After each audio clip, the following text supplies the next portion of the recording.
Hello everyone, my name is Hannah. Welcome to my channel, or welcome back. First things first, Happy New Year. This is the first video that I'm filming in 2021 and the first video that I'm uploading in 2021. And I quite literally cannot believe that 2020 is over. My brain still exists in 2019. Yeah, 2020. It happened. It simultaneously feels like last year took 5 years and also 5 days. I don't know how that's possible, but I just am glad that it's over. Not that the year changing actually changes anything other than the number on our calendars, but it's still just nice to know that this is a new year. We can do new things, hopefully, and do better things. That's my hope. But for the purpose of today's video, I specifically wanted to talk about every single book I read in 2020. So if you've been around here for a little while, or if you're completely new here, you may or may not know that I read like nothing in 2020. Had you told me at the beginning of the year that I would read less than 10 books this whole year, I know, less than 10 books, the girl who used to read like 100 books a year, minimum 50 books a year, I only finished 8. I read 9, but I've only finished 8 because I DNF'd one of them. So, I mean, like, get on my level.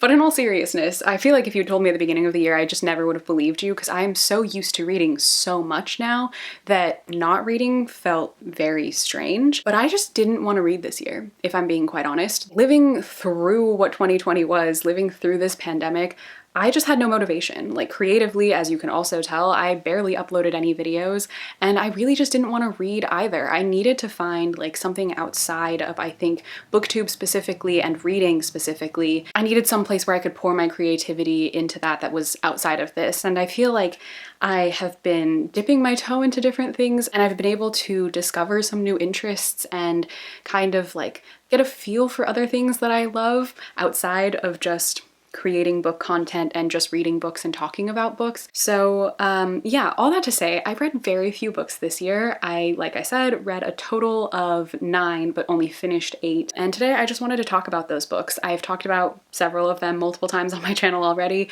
but I did want to just share all of the books I read with you this year and just talk a little bit about my reading in 2020, why it was the way that it was, why I have been reading so much less, and what my plans are kind of for the future of my reading.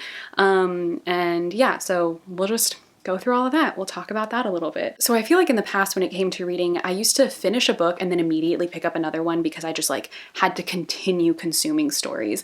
And this has not changed. Like, I have not changed this about myself, to be fair, because I still do this with like TV shows and stuff and movies. Not so much movies, mostly TV shows. I still do this. I need to constantly be consuming stories, which is kind of a bad thing because I'm just constantly using it for escapism because I don't want to exist in reality and I'd rather be anywhere else that isn't here. But we'll address that at a different time. But this year I definitely reined that in when it came to reading books, because for me, books are like 1,000 times the escapism that a TV show or a movie can give me. So I was using, I guess, a little bit less of the escapism that I typically use when I'm trying to read as much as I possibly can. And I think I noticed that when I'm not doing that, I actually have more of an appreciation for the books that I do read. I feel like it's just because I can take more in, I remember more since I'm not consuming as much, and I just understand what I am reading better because I'm not constantly just trying to start the next thing and finish the next book because I need to keep going and going and going. And I feel like this was definitely in part because of my booktube channel. I felt the need to be reading a lot because I felt like if I wasn't reading at least 50 books every single year, then I had nothing to talk about. If I'm not reading like at least 5 to 6 new books every single month, then there's nothing to talk about. Like, what am I going to make videos about? And if I don't like those books, or if I just feel kind of iffy about most of those books, then what am I going to make content about? What am I going to recommend to people? And then I just feel like I'm talking about the same 5 books over and over and over again. And I used to put so much pressure on myself to not do that. So I felt like I had to read as much as I possibly could. And I never read nearly as much as some people on BookTube. Some people read so much more than I do, and I was always so impressed. But I was pushing myself to read so much more than I think I even wanted to be reading. And then that kind of led to me just not liking at least like 60% of the books that I was reading. And it wasn't that I disliked them necessarily, I just felt like okay about them, and I would usually forget about them after a month or two. And I feel like that's truly the case for so many of the books that I've read over the past few years, because I just have no memory of a lot of them because they didn't like leave a mark on me, or it's because I just read so many books right after them or right before them that they just kind of blurred in with like all the other books I was reading at the same time. So I feel like now I've reached this point with my reading where I'm going to be so much more selective with what I read and how much I read and how quickly I finish books. Obviously, if I'm super into something, I'm gonna read it in like a day, a few hours, like max a couple days, because I get really invested in the story and I need to finish it as soon as possible.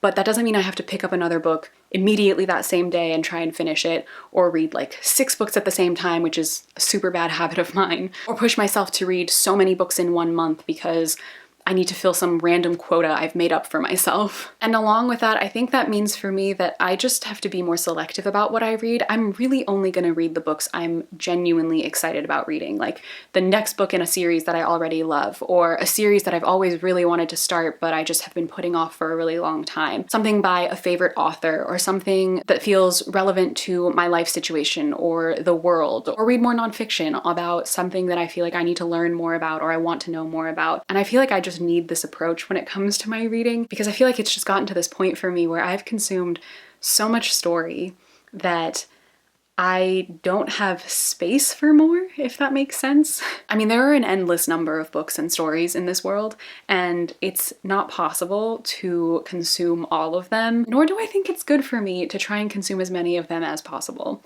because I feel like it just leaves me flustered, it leaves me burnt out, it leaves me exhausted after a certain point, and it makes me like reading less. When I was younger and it came to reading, I used to reread more than I read anything else. Like I would just sit there and reread my favorite books over and over and over again because the comfort of a story I already knew was the best comfort I could find.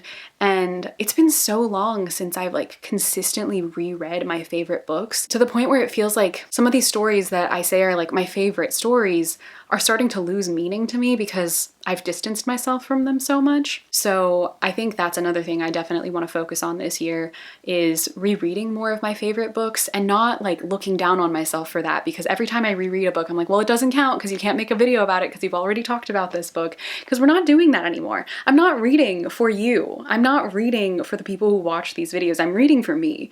And I need to stop trying to read for other people, because that truly makes no sense. It makes me not want to make booktube content. And this is not on anyone else, this is on me, for buying into the idea that I have to like be doing these things for other people, because I don't. I really don't. Reading is for me, and I'm gonna read as much or as little as I want to. So those are my plans for 2021 when it comes to my reading. Reading as much or as little as I want to, reading the books I really want to read, and not judging myself for how much or how little I'm reading. That's basically it for me when it comes to my reading. I do have books I have planned to read for sure. There are definitely a good number of those that I want to read, but we'll see how many I get to. We'll see how much booktube content I make out of that. We'll see how I adapt my booktube content to fit the fact that I don't read as much as a lot of other booktubers anymore, which is odd. It feels like redefining a part of my personality, which sounds so dramatic, but you're on my channel, so welcome, I'm dramatic. But with all of that said, I do want to talk about the 9/8 books that I finished in 2020 and give you some of my thoughts on them briefly. I don't have a lot to say about some of them. I have said a lot about some of the other ones. So yeah, let's just get into those. The first book that I read in 2020 was The Toll by Neal Shusterman. This is still the advanced copy of it. I still don't have a finished copy because the other thing I stopped doing in 2020 was buying books. I think I bought a total of 3 books in all of 2020. It might have been even less than that. So I still don't have the finished copy of this. I really need to get it because this is just sitting on my shelf right now next to the other 2 books in the series, and it does not look great since this is unfinished. But yes, this is the 3rd and final book in the Scythe trilogy, and I'm so glad I finished this series. I really like this series. I think it's one of the best dystopian series that I have read in ever, and also in a really long time. I'm not the biggest fan of dystopian. Don't really like dystopian books very much. One, because I don't find them fun to read because like we live in a dystopia, so I want escapism. I don't want more of reality. But also 2, I feel like so many dystopian books just continuously like repeat the same plot and tropes like over and over again, which I mean, you could say that about literally any genre, but I just find them boring in dystopian. So yeah, it's just like not really my thing unless it's like super, super well done or there's something about it that like really grabs my attention. And the Scythe trilogy is definitely one of those for me. I think this trilogy is so good. The last book is actually my least favorite of the three. I think my favorite one is the first one, actually. Maybe. I don't know. I like the first two, Scythe and Thunderhead, pretty equally. But the Toll was still very good. I think I gave this 4 stars, maybe? Maybe 4 stars. I'm not exactly sure, but I definitely did enjoy it, just a little bit less than the other two. I love the characters, I grew very attached to them, and I love the like themes and the world as well. I think it's very unique, very different from a lot of dystopian, and it's very sci-fi as well. So it's a little bit sci-fi, a little bit dystopian. So yeah, highly recommend this trilogy if you're interested in reading a really good dystopian YA series. This would definitely be like, probably like this and The Hunger Games are like my top 2 recommendations when it comes to dystopian YA. Definitely would recommend these. I'm glad I finally finished this trilogy too. I also forgot to mention, I'm gonna save like my favorite few for the last because I do have like 3 top books of 2020, but these other ones are basically in the order that I read them. The next book I read in 2020 was Severance by Lingma. This novel is a kind of post-apocalyptic, a little bit dystopian novel that I read like right as the pandemic hit. And it's about a pandemic that like wipes out the world. It was a lot to take in. I remember talking about this book in my like top 20 books to read in 2020 video. And I mentioned that like I don't like reading stuff about like pandemics and stuff because like that's one of my biggest fears. And this was before COVID hit. And then I read this and like COVID hit at like exactly the same time. It was a lot. It was a lot to take in, okay?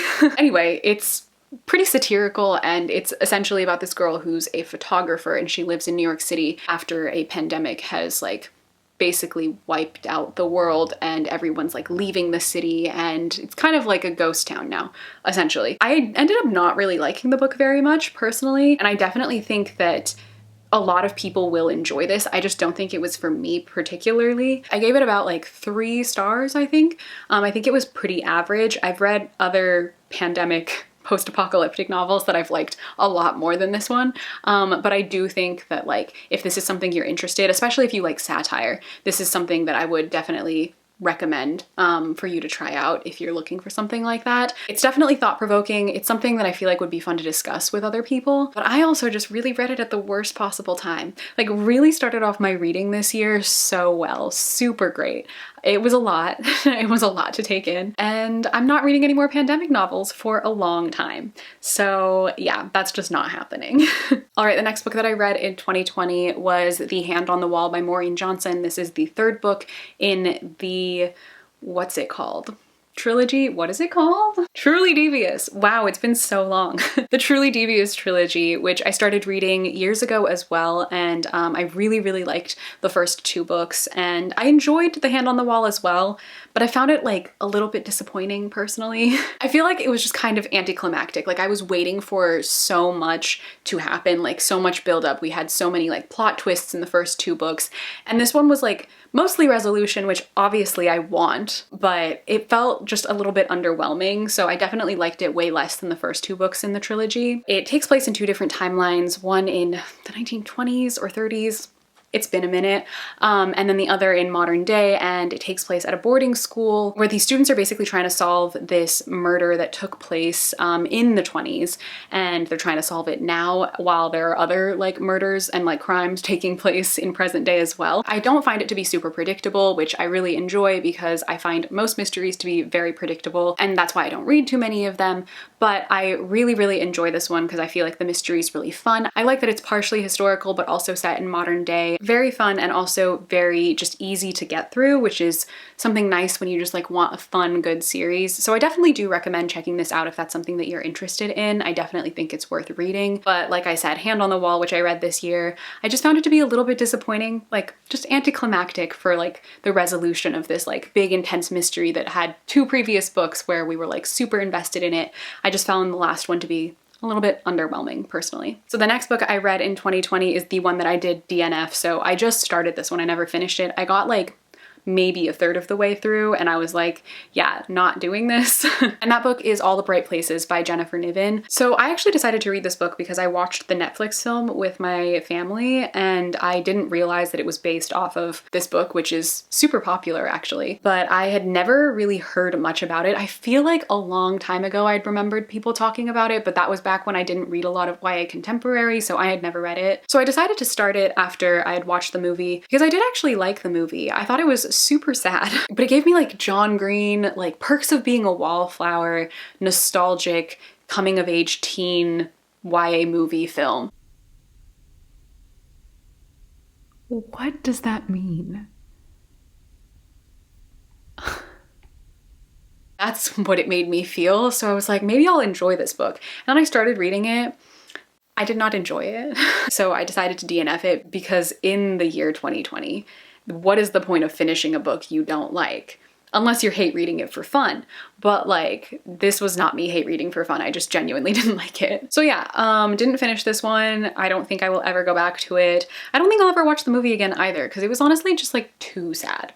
Like truly too sad. So the next book I read in 2020 is How It All Blew Up by Arvin Ahmedi. I read this because I ended up moderating one of Arvin's events for the release of this book. And I'm so glad that I did. I read Arvin's first book, Down and Across, when it first came out in 2017. I don't know. It's been a really long time. And I loved his first book. I thought it was really good. I had posted a review about it mentioning how it was like the first book I'd ever read with like a Persian main protagonist and how much that meant to me. So he reached out to me and asked me to moderate his event, which was super nice, and I was honored to do so. And it was really, really fun as well. So I was so excited when I found out he had another book coming out, and I loved this. This was genuinely so good. It's about this boy named Amir who comes out to his Muslim family, and that leads to a lot of problems, and he ends up getting on a plane and just flying to Italy and spending like, how long does he stay there? Like a couple weeks or something at least in Italy without his family even like knowing about it. And he has a lot of experiences while he's there. He learns a lot about himself, about life, about his relationships with his family and everything. And it's wonderful. I think it's a really, really wonderful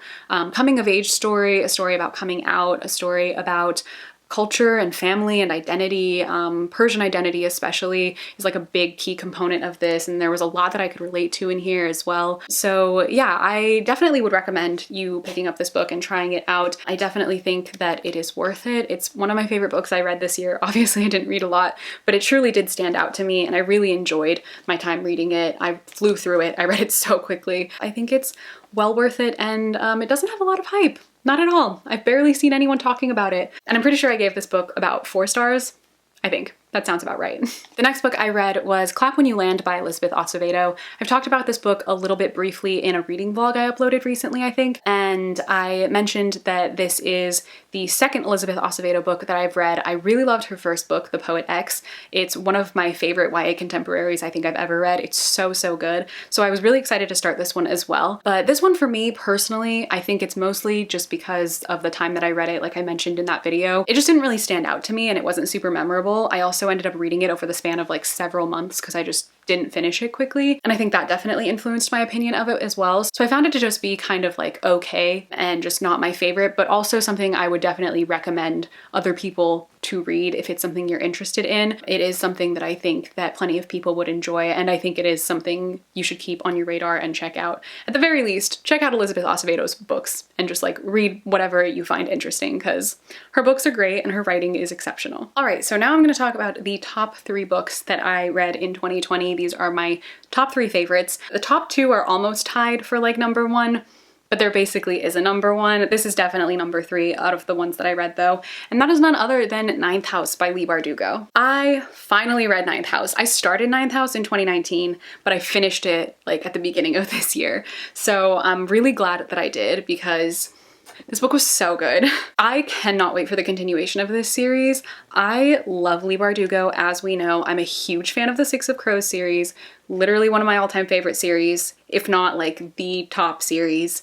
I always say this, I have like so many top series, but Six of Crows is up there. If you've seen my tier ranking video, you know that's in my God tier series. So yeah, I love Six of Crows, and I love this as well. I always have like a pretty hard time describing what this book is about because it's so many things yet also very much its own thing. It's kind of dark academia because it's about this girl named Alex who's a freshman at Yale, and she is part of one of their secret societies. Within these secret societies, she finds out about the world of like magic and the occult. So it's a little bit fantasy as well, but more like urban fantasy, like not super heavy on the fantasy, but also more along the lines of like paranormal, because we're dealing more with ghosts than we are dealing with like intense like wizardy magic. This book is an adult book, so like keep that in mind as well. Sexual assault is like a major theme in this book, so definitely be aware of that before you go into it, as well as drug use, murder. It's very gruesome and very dark, but it's definitely one of my favorite new series that I've read in a while. Like, I loved this a lot. I was super captivated. I feel like a lot of people mentioned that they thought this book was like super slow, but I didn't find it slow at all personally. I thought the pace of it was perfect for what it was. I didn't think it needed to go any faster. I didn't think it needed to be any different. I really enjoyed it, and I'm so excited for it to continue. I can't wait to see what happens to Alex, what happens to this world. Like, there's so many unanswered questions at the end of this book, and if she doesn't continue the series, I'm gonna be so sad. I'm a huge fan of like dark academia as like a theme. I haven't read too many dark academia books in general, but all the ones I have read I've definitely very much enjoyed. So to have that like mixed in with some fantasy, that's all I could ask for. So yeah, I really, really loved this. I think I gave this 4.5 stars. And yeah, I just can't wait to see where the series goes from here, because I know this is just gonna be like one of my favorite series that I feel like I'm gonna be reading for a long time. All right, so now number 2 in my top 3 favorites of 2020 is the one that was very closely tied for number 1, because I love this for very different reasons than for why I love the first book on my list, but they're very close to each other. This is still one of the best books I've ever read, and that is none other than In the Dream House by Carmen Maria Machado. I have talked about this book probably more than any other book I talked about this year. Maybe. This and like the first book on my list are tied because I talked about them a lot. But I feel like I talked about this so many times because I like can't stop thinking about it. In the Dream House is a memoir about Carmen Maria Machado's life, specifically about a relationship that she was in. And it's mostly about like an abusive relationship, how this relationship affected her, how it changed, how it started and ended and everything. And it's told in the format of kind of like a story. It feels fictional when you're reading this because of how, one, incredible her writing is, and two, because it's so poetic. Like, I don't even know how to describe it. It's really sad. It's very, very sad. There are a lot of like disturbing, sad, scary things that you read about in here that definitely will emotionally affect you a lot, but it's so well written. It's so unbelievably well written. She is one of my favorite authors, hands down. I've mentioned many times before that Her Body and Other Parties, her collection of short stories that I read a couple of years ago, is one of my all-time favorite books I've ever read. And now I'm literally just gonna read anything that she writes. Literally anything. I will drop everything to read a new Carmen Maria Machado book because, oh my God, she's incredible. And this book is no exception. This is what made me want to read so much more nonfiction this year. I know everything is not going to feel like this because this literally felt like fiction because her writing is so unbelievably beautiful, but it definitely made me want to read more nonfiction. And I feel like in 2021, I will probably read a lot more nonfiction than I have in the past couple of years. So yeah, I have this book to thank for that, but I'm very glad that I read this. I'm so glad that I enjoyed it so much, and I can't wait to read more of her books. And this was easily a 5-star book for me. One of my favorite things I've ever read. It's so good. If you haven't read anything by her, I highly, highly recommend that you do. All right, my friends, we have reached number 1 on my list. I know, as I mentioned many times, the list was not very long, so I did not have many things to pick from. But quite honestly, I feel like there are only a couple of other books that I could have read this year that might have topped this, and even then, they might not have topped this because I am still so obsessed with this book, and that is, of course, none other than Chain of Gold by Cassandra Clare. As you know, I filmed an entire reading vlog for this book. It's literally an hour of me losing my mind as I go through the whole book and cry and scream and feel every emotion under the sun. And I adored every second of it. I am so excited for the next book to come out.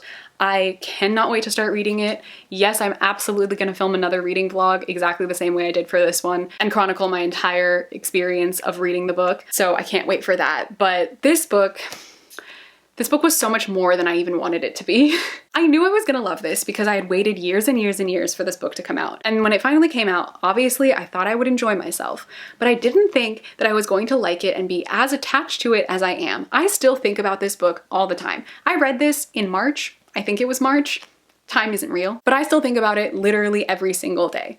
That's how much I like it. I am so close to rereading it. I probably will reread it before I read Chain of Iron. I always say I'm gonna do that, and then I never do because I'm like, well, I should read new books. But this time, I'm probably just gonna reread this because I want the heartbreak again. And to this day, for this whole year, this is still the only book that made me like feel something, you know, like fictionally, not counting In the Dream House, because that was a memoir. That made me feel like real, like emotions for a real person.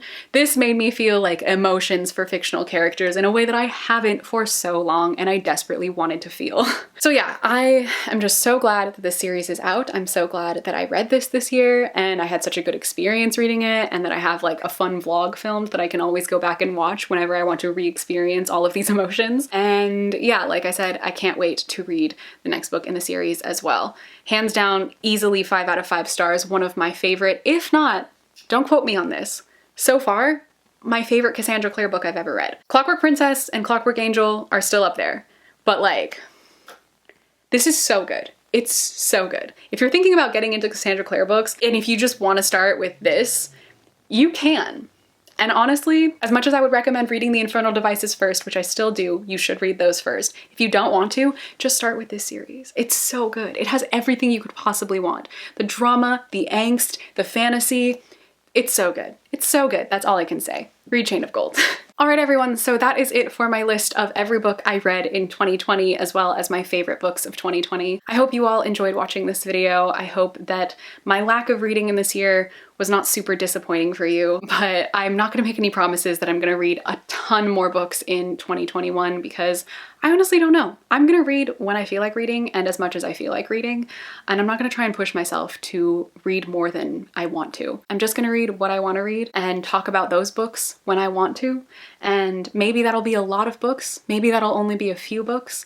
We don't know yet. The year hasn't happened yet. I can't tell you what's gonna happen. But anyway, I hope you all enjoyed watching this video. Let me know in the comments down below what books you read in 2020, how many did you read, and which ones were your favorite ones, and did we read any of the same books? And also let me know your reading goals for 2021. If you'd like to follow me on any of my social media, all my links are in the description box as always. But thank you all so much for watching. I hope you enjoyed, and I will see you in my next video. Bye!